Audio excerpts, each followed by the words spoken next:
Hai लोगोफोर आंनि Apurba Daimari YouTube चेनेलाव आरोबाव आं बयखौबो बरायफिननाय जाबाय। दिनैनि भिडिअ'आ जागोन आंनि थालिर बारि बानायनायखौ आङो नोंथांमोननो दिन्थिनो सानदों, बेखौनो आङो भिडिअ खालामबाय। आङो न' सेरावनो आं गायदों, गय बारियावहाय लाइन लाइन गायना होदों। नोंथांमोना भिडिअ'खौ जोबजासिम नायदो आरो आंनि थालिर बारिखौ नोंथांमोना नायलांदो। थालिर बिलाइ दबनायफोरखौ दानस'नो सेखा खंखाइसो होनो ना मासो होनो बेखौ लानोसै। नै लोगोफोर सेखाखौ लाबाय। न' उनथिं गालै दं आरोना थालिर बारिया, नै बेनो।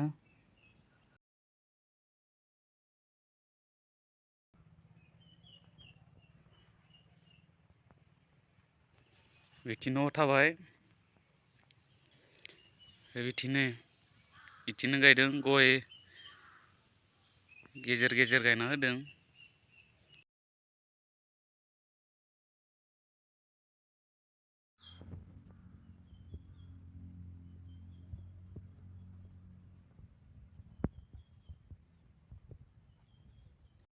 नै बेफोरनो लोगोफोर आं थालिर गायनाया। नै बेयाव दांसे खुंबावबाय फिथाइया। दं।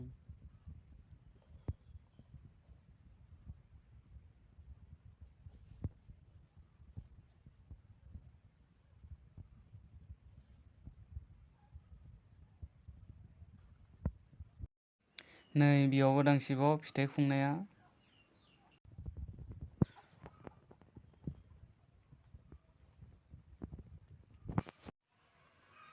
बे थालिर आथिया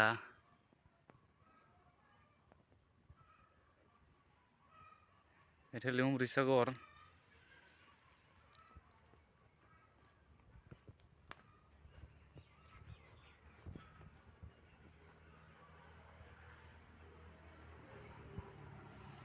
दाखालिसो गायदों, बेखौ सिनि थालिर होननानै बुङो। दांसे खुंबाय बेयावबो लोगोफोर।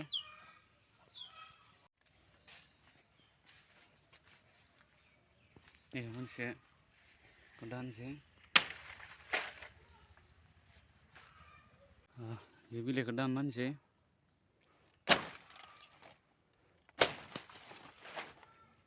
मोनबाय।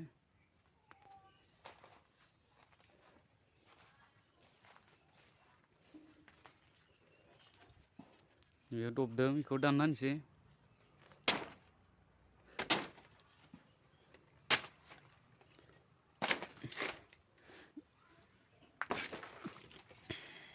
दानना होबा साफा जायो आरोना। बेबायदिनो सम सम दानग्राबाय थायो आङो।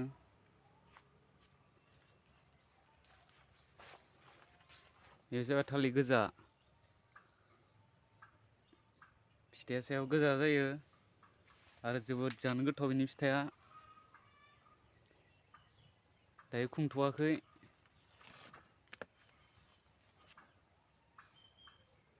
बेफोर सब थालिर अमृतसागर गोजा।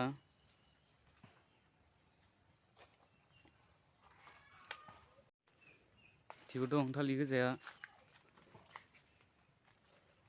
नै थालिर गोजा, बेफोरो गोजौ जायो आरोना थालिर गोजाया बिफाङा।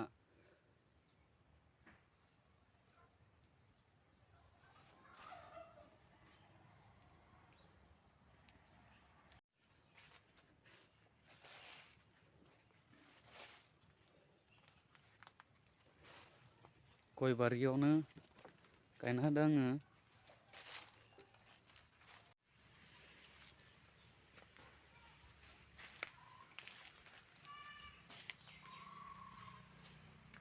बेखौ दानस'नोसै।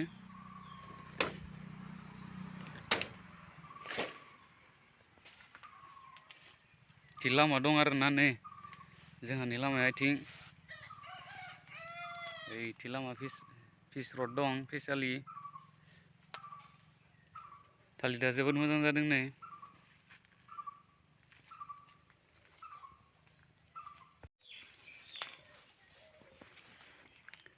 ओइथिं लामा फिस रड।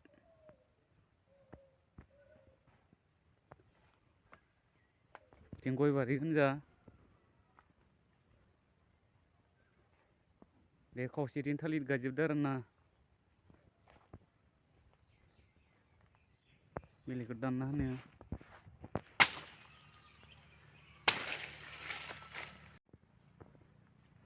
थालिदा बेयाव दांसे खुंबाय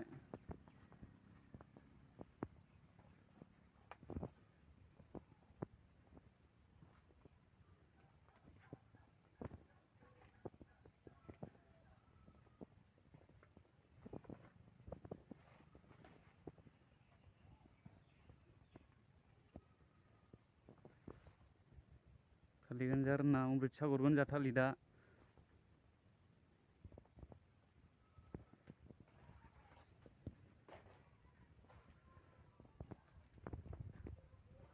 दांसे फिथाइ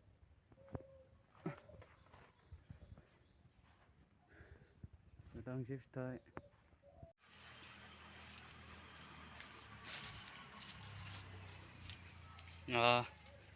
बेसेबां बिगा जागोनथाय आं हाबो हानि बे हिसाब मोजां मिथिया 1 बिगा बारा जानो हागौ बे गयनि गेजेरावनो आं थालिद लाइन गायना होदो आरोना जोबोद मोजां जादों थालिदाबो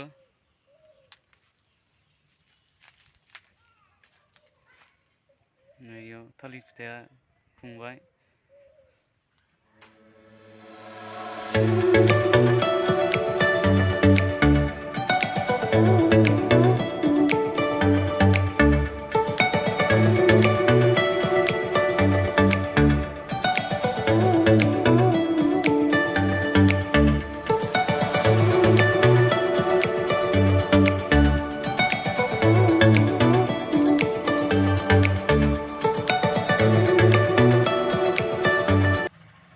दानस'ना होनोसै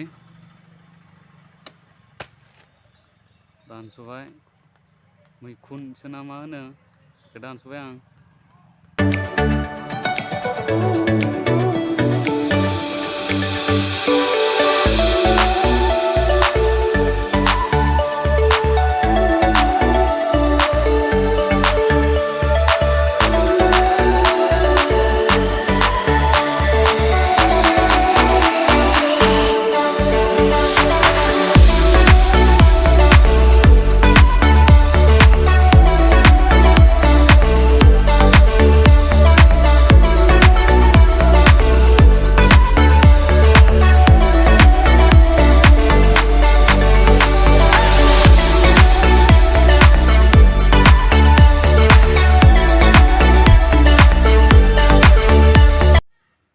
बे थालिर फथा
दानना होनोसै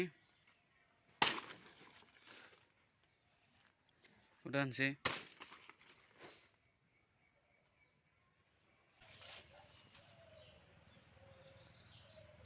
जोबोद मोजां जादों थालिदा बिफांफोरा लोगोफोर थालिर बिफांफोरा जोबोद मोजां जादों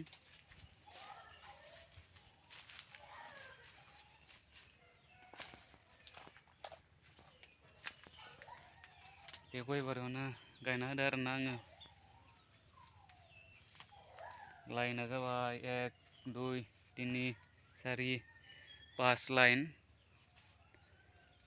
सानजा सोनाब लाइना गोलाव हायथा होननानै बुङो बेखौ फिथाइ थायथ'वाखै गय बारियावनो आं लाइन गायनानै होदों बेथिंबो दं आरोना गय बारिया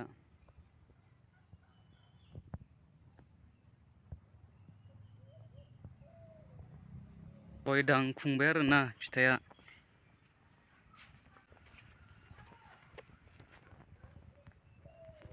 नै गय बिफाङाबो जोबोद मोजां जादों। थालिर बिफांफोराबो जोबोद मोजां जादों।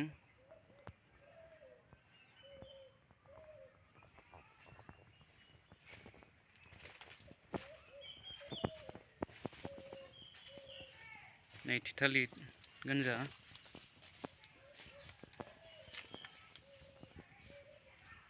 बेफोरबायदि बिलाइ दबनायखौ दानना होग्रोबाय थायो आरोना। साफा खालामगारबाय थायो।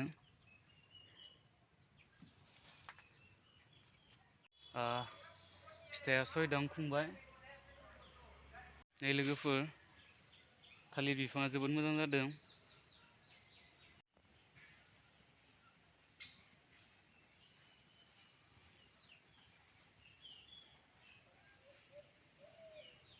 आं बेफोरबायदि गायनायाव जेबो दावाइ होआखै बा दावाइ होनाय जाया।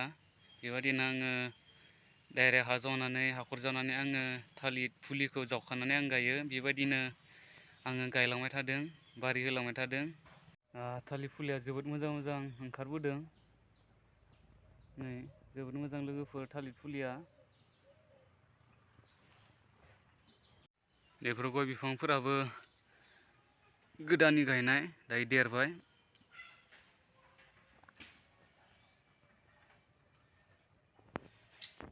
बे गय बिफां आरो नै बे गय बिफां लाइन गेजेर गेजेराव आं गायना होदों थालिरखौ।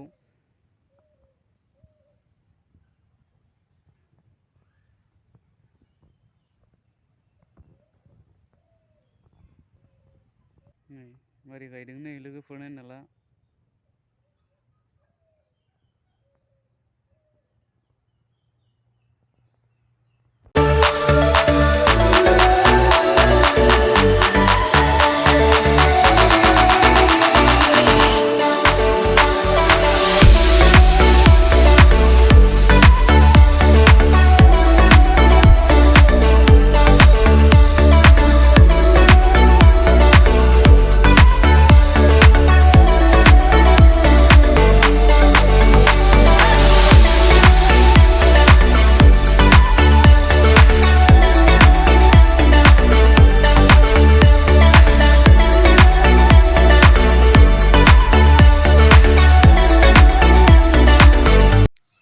बेखौ थालिर हायथा होननानै बुङो।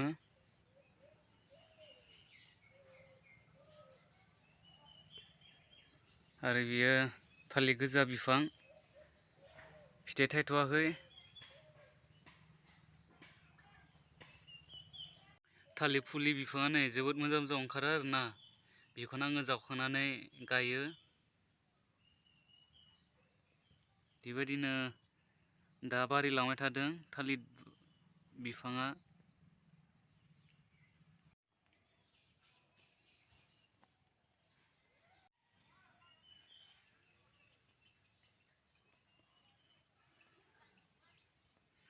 हाग्राफोरखौ सनगारनानै होबाय थायो, बेनिखाय एसे हाग्रा जायाखै।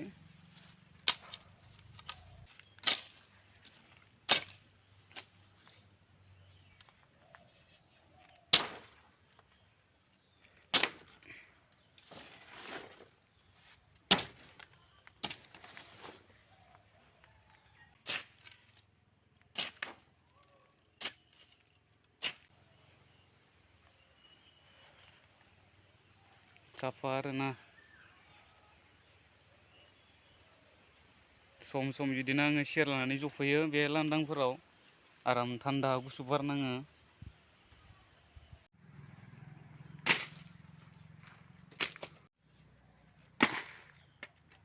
लोगोफोर दिनैनि भिडिअ'आ बेसेनोसै।